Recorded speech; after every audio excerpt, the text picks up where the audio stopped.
गुरुचरित्र हा ग्रंथ 5वा वेद मानला जातो. देवी शक्तीने भरलेला हा ग्रंथ आहे.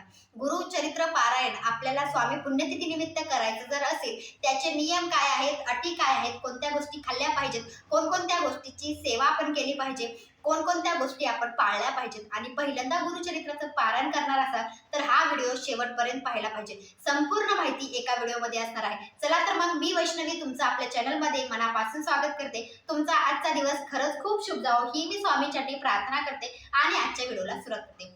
सगळ्यात महत्त्वाची गोष्ट, गुरुचरित्राचं पारायण कोणीही केलं तरी चालते. पुरुष असेल, स्त्री असेल, मुलगा असेल, मुलगी असेल, कुटुंबातील कोणत्याही व्यक्तीनं गुरुचरित्राचं पारायण नक्की करावं. या जन्मामध्ये किंवा ही जन्म आपल्याला भेटला आहे तर या जन्मामध्ये एकदा का विना गुरुचरित्राचं पारायण करून तर बघा, ज्या अडचणी आहेत त्या नक्की तुमच्या नाहीशी होणार आहेत. त्याचबरोबर दत्त महाराजांचे संकेत जे आहेत, जे तुम्ही पारायणाला बसल्यानंतर ज्या संकेत तुम्हाला भेटणार आहेत त्याचं सुख वेगळंच असणार आहे. म्हणून तुम्ही गुरुचरित्राचं पारायण नक्की करू शकता. एक लक्षात घ्या, 20 तारखेपासून 20 एप्रिल म्हणजेच रविवारपासून तुम्ही गुरुचरित्राचं पारायण करायला सुरुवात करू शकता आणि 26 तारखेला स्वामी पुण्यतिथी आहे. तो शेवटचा दिवस म्हणजेच गुरुचरित्र पारायणाचा 7वा दिवस असणार आहे. तर तुम्ही 7 दिवसाचं पारायण स्वामी पुण्यतिथी निमित्त 20 तारखेपासून ते 26 तारखेपर्यंत नक्की करू शकता. आणि त्याची सांगता लक्षात घ्या, कोणत्याही ग्रंथाची सांगता ही झालीच पाहिजे आणि गुरुचरित्राचं पारायण तुम्ही 7 दिवसाचंच करायचं आहे. 1 दिवसाचं गुरुचरित्राचं पारायण करू नका. आणि घरामध्ये जर तुम्ही पारायण करणार असाल तर 10 पट पुण्य भेटतं असं म्हटलं जातं. आणि तुम्ही जर स्वामी केंद्रामध्ये केलात तर 100 पट पुण्य भेटतं असंही. म्हणजे सामूहिक पारायणामध्ये एवढी शक्ती आहे. पण तुम्हाला शक्य असेल तर तुम्ही स्वामी केंद्रामध्ये नक्की जाऊन पारायण करा. पण तुम्हाला जर शक्य नसेल तर तुम्ही घरामध्ये केलं तरी चालेल. आणि तुम्हाला महत्त्वाच्या गोष्टी नियमानुसारच तुम्हाला पारायण करायचे. तुम्ही दादा किंवा ताई जे माझा व्हिडिओ बघत असतील त्यांना एक सांगण्याचा हेतू की तुम्ही नियमाचं पालन करूनच तुम्हाला पारायण करायचंय. 7 दिवसाचं पारायण असं म्हणजे लक्षात घ्या, तुम्ही पारायणाला बसल्यानंतर तुम्हाला समजणार सुद्धा नाही की 7 दिवस कसे गेले किंवा त्या काळामध्ये तुम्हाला दत्त महाराजांचे संकेत सुद्धा नक्की येणार आहेत. आणि मनोभावे जर तुम्ही सेवा केली, तुम्ही पारायण केलं, त्याचं फळ किंवा जे तुम्हाला इच्छा पाहिजे आहे, जी इच्छा पूर्ण व्हावी असं जर वाटत असेल ती इच्छा सुद्धा मनोभावे म्हणजे ती इच्छा सुद्धा पूर्ण होणार आहे. यासाठी तुम्हाला गुरुचरित्राचं पारायण नक्की करायचं आहे. महत्वाची गोष्ट की गुरुचरित्र या ग्रंथामध्ये 53 अध्याय आहेत. 53 अध्याय आहेत. तुम्ही दिंडोरी प्रणीत ग्रंथ आहे गुरुचरित्राचा, तो घेऊन तुम्ही वाचू शकता. आणि एक महत्वाची गोष्ट की खूप स्त्रिया असं म्हणत असतात की गुरुचरित्राचं पारायण करू नये असं म्हटलं जातं आणि खूप जणांचं मी ऐकलंय की गुरुचरित्राचं पारायण महिलांनी करू नये, स्त्रियांनी करू नये. तर महत्वाची गोष्ट एक लक्षात घ्या, जी मूळ गुरुचरित्राचा ग्रंथ होता त्याच्यामध्ये काही ओव्या होत्या त्या अध्यायामध्ये, त्याच्यामुळे गुरुचरित्राचं पारायण महिलांनी करू नये हे खरं होतं. पण जी गुरुमाऊलींनी काढलेला ग्रंथ आहे गुरुचरित्र, तो ग्रंथ जर महिलांनी वाचला, स्त्रियांनी वाचला तर काहीही होत नाही.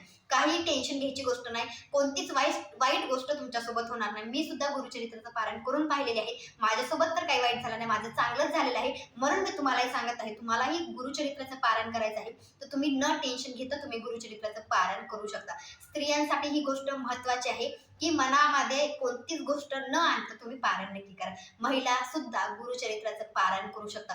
तुम्ही एखाद्या वेळेस स्वामी केंद्रामध्ये जावा किंवा दत्त महाराजांच्या मंदिरात जावा, तुम्हाला पुरुषापेक्षा स्त्रिया गुरुचरित्राचं पारायण करताना पाहायला मिळतात. म्हणजे जास्त पुरुषापेक्षा स्त्रिया पारायण करतात. म्हणून मी सांगते की तुम्ही सुद्धा एकदा का विना गुरुचरित्राचं पारायण नक्की करा. आता कोणकोणते नियम आहेत ते मी तुम्हाला सांगते. एक लक्षात घ्या, 20 तारखेला पारायणाला बसणार आहोत, त्याच्या आदल्या दिवशी 19 तारखेला तुम्हाला 4 कुत्रे आणि एका गाईला घास खाऊ घालायचा आहे. महत्वाची गोष्ट, तुम्ही पारायण करायला सुरुवात करणार त्याच्या आधी तुम्ही केंद्रामध्ये बी करत असाल, सामूहिक पारायण करणार असाल तरी सुद्धा ही गोष्ट तुम्हाला करायचीच आहे. 4 कुत्रे आणि एका गाईला घास खाऊ घालायचाच आहे. तुम्ही घरामध्ये करत असाल तरी सुद्धा तुम्हाला ही गोष्ट नक्की करायची आहे. चपातीचा घास तुम्हाला 4 कुत्रे आणि एका गाईला खाऊ घालायचा आहे. 19 तारखेला म्हणजे आदल्या दिवशी तुम्हाला ही गोष्ट नक्की करायची आहे. आणि तुमच्या इकडे गाय नाहीये असं जर तुम्हाला वाटत असेल किंवा तुम्ही असं जर म्हणत असाल तर ताई दादा तुम्ही लक्षात घ्या, तुम्ही तुमच्या गॅलरीमध्ये असेल किंवा टेरेसवर असेल, तुम्ही ती घास गाईचा आणि कुत्र्याचा साईडला काढून ठेवायचा आहे आणि गॅलरीमध्ये ठेवा किंवा तुम्ही टेरेसवर ठेवा.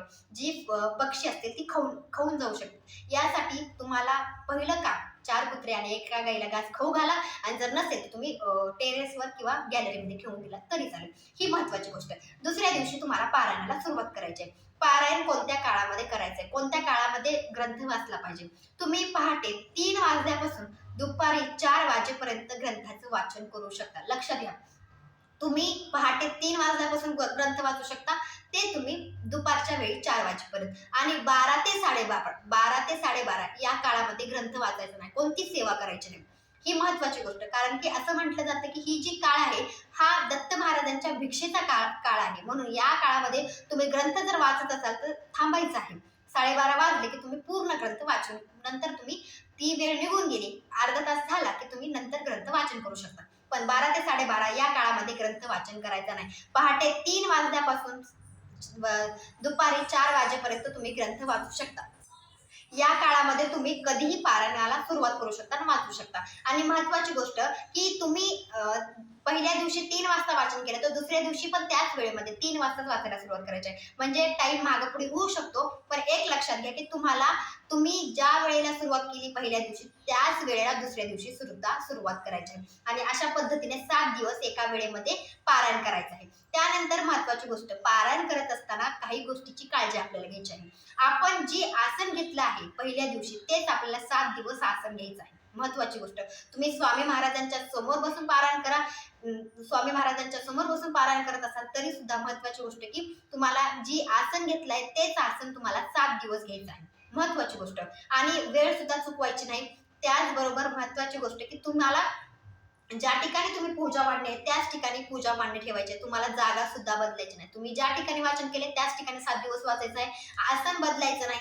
त्याचबरोबर 7 दिवस दिवा सुद्धा प्रज्वलित असला पाहिजे. म्हणजे ज्यावेळेस तुम्ही पारायण करायला सुरुवात केला, ज्यावेळेस तुम्ही वाचायला सुरुवात केली त्यावेळेस दिवा प्रज्वलित असला पाहिजे, त्यावेळेस उदबत्ती लावलेली पाहिजे. ह्या गोष्टी खूप महत्वाच्या आहेत. आणि थोड्या वेळा पारायणाला बसायला त्यावेळेस थोडंसं गोमूत्र शिंपडायचं. थोड्या वेळा अर्धा तास झाला की आणखी गोमूत्र शिंपडायचं.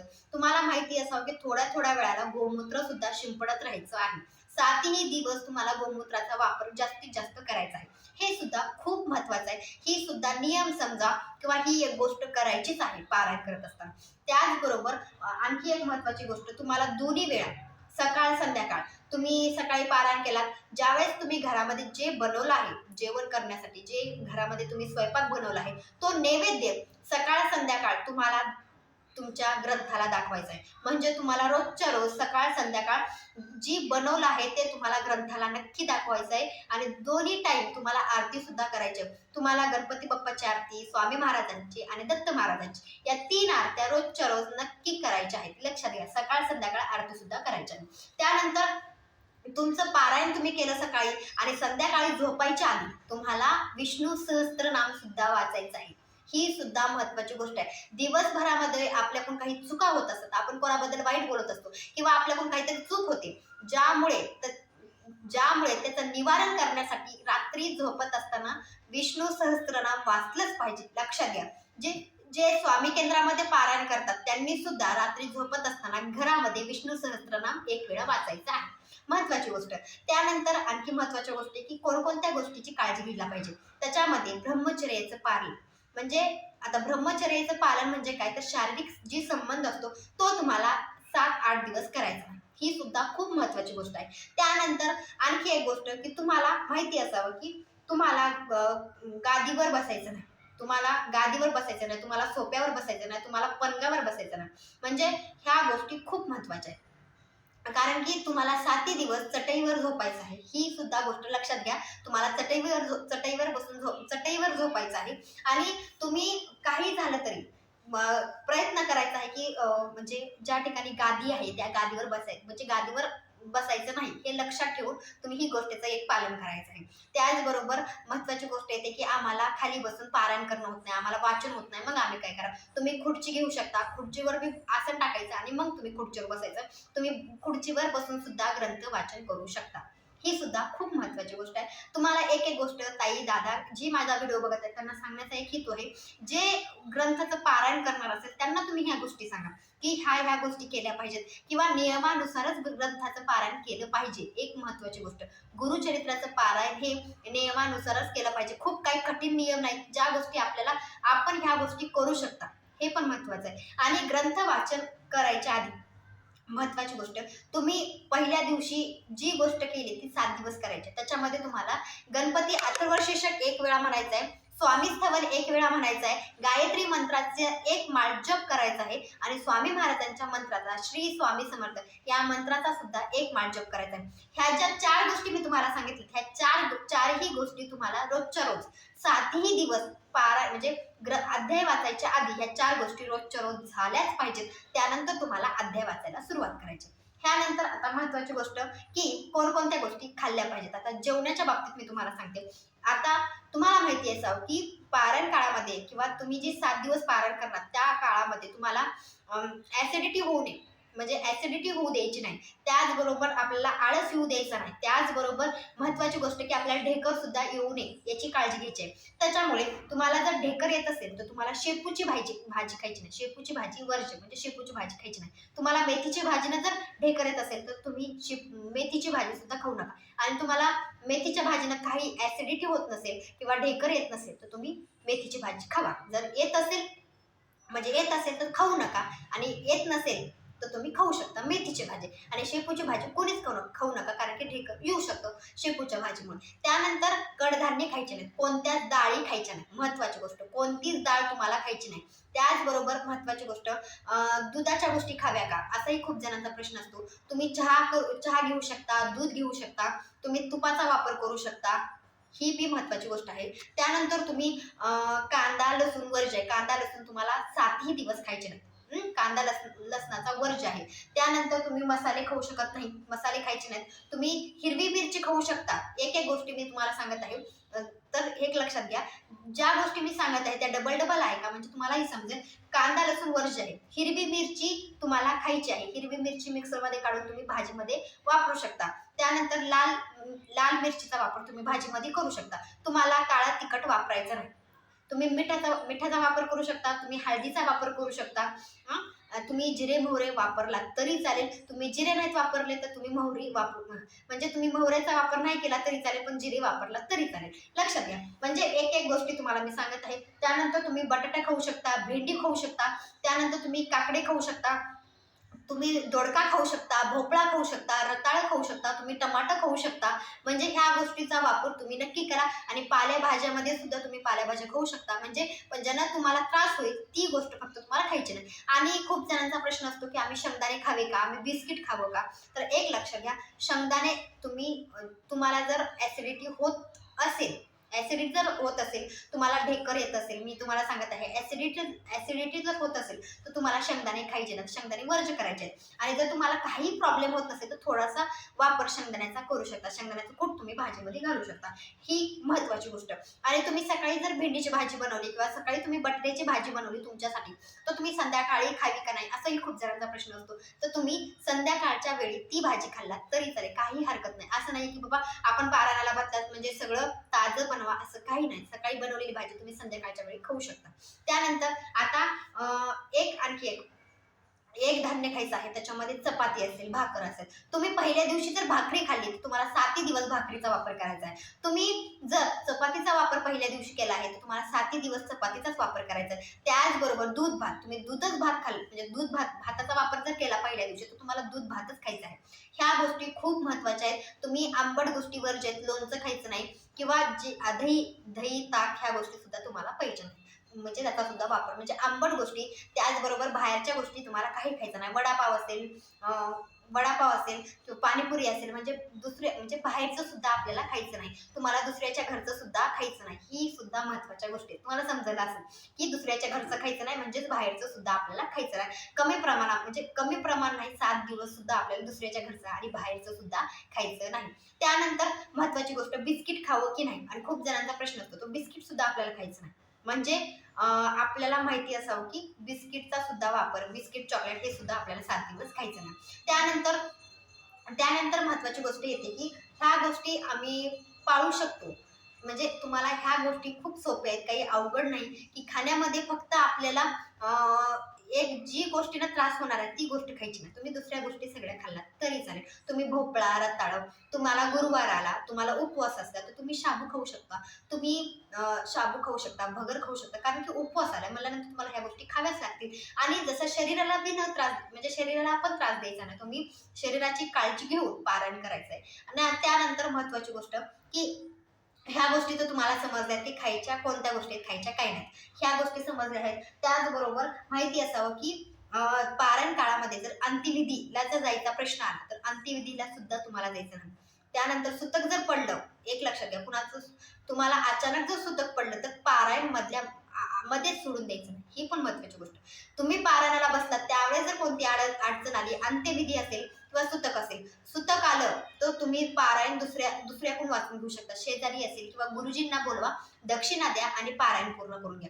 तुम्ही माहिती असावं की कोणतंही दुसरं स्वामी चरित्र असेल, तुम्ही 4 दिवस स्किप करू शकता. म्हणजे 4 दिवस नाही वाचलात तर तुम्ही 5व्या दिवशी ते पूर्ण करून घेऊ शकता. पण गुरुचरित्र असा ग्रंथ आहे की तुम्हाला मध्येच खंड पडू द्यायची नाही. खंड न पडता ते पारायण पूर्ण करायचं आहे. आणि जर तुमची अडचण जर आली कोणती तर ते पारायण तुम्ही दुसऱ्याकडून वाचून घेऊ शकता. खूप महत्वाची गोष्ट आहे. ही गोष्ट महत्वाची आहे. त्याचबरोबर दुसऱ्याच्या अंत्यविधीला जर जायचा प्रश्न आला, म्हणजे जायचं तर नाहीच, पण जर तुमचं खूप जवळच असेल, जावं लागत असेल तर ते पारायण मध्येच सोडायचं नाही. ते पारायणाला दुसऱ्याला म्हणजे शेजारी पाजारी असेल किंवा गुरुजींना बोलून ते पारायण वाचायला सांगायचं आहे. हे पण महत्वाची गोष्ट आहे. त्यानंतर महत्वाची गोष्ट की महिला, आता स्त्रियामध्ये स्त्रियांसाठी एक खूप महत्वाची गोष्ट आहे ती म्हणजे की मासिक धर्म. आता खूप जणांचा प्रश्न असतो की आमची डेट आहे, आता 20 तारखेला पारायणाला बसायचंय, आमची 22 तारीख आहे, मग आम्ही काय करावं, पारायणाला बसायची इच्छा आहे. तर एक लक्षात घ्या, म्हणजे एक कळकळून मी सांगत आहे की गुरुचरित्र सारखा ग्रंथ म्हणजे इतका देवी शक्तीने भरलेला हा ग्रंथ आहे. त्याच्यामध्ये आपल्याला माहिती असलेली गोष्ट म्हणजे आपल्याला जी अडचण माहिती आहे ती अडचण आपण मध्ये आणायची नाही. तुम्हाला पारायण करायची इच्छा आहे तर तुम्ही तुमचे 4 दिवस झाल्यानंतर, तुमचे 5 दिवस झाल्यानंतर, तुमचे MC म्हणजे तुमचे मासिक धर्म आल्यानंतर म्हणजे झाल्यानंतर तुम्ही पारायणाला बसायचं, हे महत्वाचं आहे. तुम्ही मध्येच तुम्हाला इच्छा आहे म्हणून तुम्ही 20 तारखेला बसलात पारायणाला आणि तुमची MC म्हणजे तुमचा मासिक धर्म जर आला 22 तारखेला, मग किती अवघड आहे. म्हणजे आपल्याला सुद्धा नंतर खूप वाईट वाटतं. म्हणून मी सांगत आहे की तुम्हाला तुम्हाला तुमची मासिक धर्म झाल्यानंतरच तुम्ही पारायणाला बसा. आणि जरा समजा तुमच्या घरामध्ये जर मासिक धर्म आल्यानंतर जर कोणी वाचणारा असेल, तुमचा नवरा असेल, तुमचा मुलगा असेल, तुमची मुलगी असेल, वाचू शकणार असेल तर तुम्ही बसू शकता. कारण की तुमच्या घरामध्ये तुम्ही नाही तर त्या तिघांपैकी एखादं पारायण करू शकणार आहे. पण तुमच्या घरामध्ये कोणीच नाही वाचणार तर मग काय करणार. म्हणून एक लक्षात घ्या, गुरुचरित्राचं पारायण करायचं म्हणजे त्याला खंड पडू द्यायची नाही. त्याच्यामुळे मासिक धर्माची डेट तुम्हाला माहिती असते, त्याच्यामुळे मासिक धर्माची डेट झाल्यानंतर तुम्ही पारायणाला बसा. तुम्हाला इच्छा आहे स्वामी पुण्यतिथीनिमित्त तुम्ही पारायणाला बसावं किंवा पारायण करायची इच्छा आहे तर तुम्ही तुमची डेट झाल्यानंतर, तुमचा मासिक धर्म झाल्यानंतर पारायणाला बसा. मध्ये बसू नका, म्हणजे मध्ये अडचण आणू नका. असा ग्रंथ आहे गुरुचरित्र. त्याच्यामध्ये खंड पडता कामा नये, ही सुद्धा खूप महत्वाची गोष्ट आहे. आणि रात्री झोपत असताना तुम्हाला विष्णू सहस्त्रनाम सुद्धा वाचावंच लागतं, हे लक्षात घ्या. दोन्ही वेळेस जे घरामध्ये बनवलाय तो नैवेद्य दाखवायचा आहे. आणि जी ग्रंथ आपला गुरुचरित्राचा आहे तो ज्यावेळेस तुम्हाला वाचन करायचं आहे त्यावेळेसच उघडा करायचा, त्यावेळेसच तो उघडा करून वाचन करायचं आहे. आणि ज्यावेळेस तुम्ही वाचन झालं की तो उघडा म्हणजे तुम्हाला माहिती असावं की एक वस्त्र त्या ग्रंथाच्या खाली ठेवायचं आहे, नंतर तो ग्रंथ झाकून ठेवायचा वस्त्रानं. कोणताही लाल कपडा असेल, केशरी कपडा असेल, पिवळा कपडा असेल, कोणत्याही रंगाच्या कपड्याने तो ग्रंथ झाकून ठेवायचा आहे, उघडा ठेवायचा नाही. महत्वाची गोष्ट. आणि तो ग्रंथ एका ठिकाणी ठेवलाय तर तो एकाच ठिकाणी 7 दिवस असला पाहिजे, म्हणजे 8 दिवस असला पाहिजे. आणि तो ग्रंथाची हालचाल करायची नाही, तो ग्रंथ हलवायचा नाही, हातामध्ये घेऊन सुद्धा तो ग्रंथ वाचायचा नाही. महत्वाची गोष्ट. पहिल्या दिवशीच तुम्हाला ह्या गोष्टी मी सांगत आहे, म्हणजे पहिल्या दिवशीच तुम्हाला ह्या गोष्टी लक्षात ठेवायच्यात. पहिल्या दिवशी सुद्धा तुम्हाला ग्रंथ हलवायचा नाही किंवा 7 दिवस सुद्धा तुम्हाला ग्रंथ हलवायचा नाही. महत्वाची गोष्ट. आणि ग्रंथामध्ये नियम आणखी दिले, तुम्ही एक वेळा आणखी नियम वाचा आणि त्या पद्धतीने गुरुचरित्राचं ग्रंथाचं पारायण करा. आणि ज्या ठिकाणी ग्रंथ ठेवला त्याच ठिकाणी ग्रंथ ठेवा. आणि महत्वाची गोष्ट, 7 दिवसाचं पारायण तुम्हाला करायचे आणि 8व्या दिवशी सांगता करायचे, ही खूप महत्वाची आहे.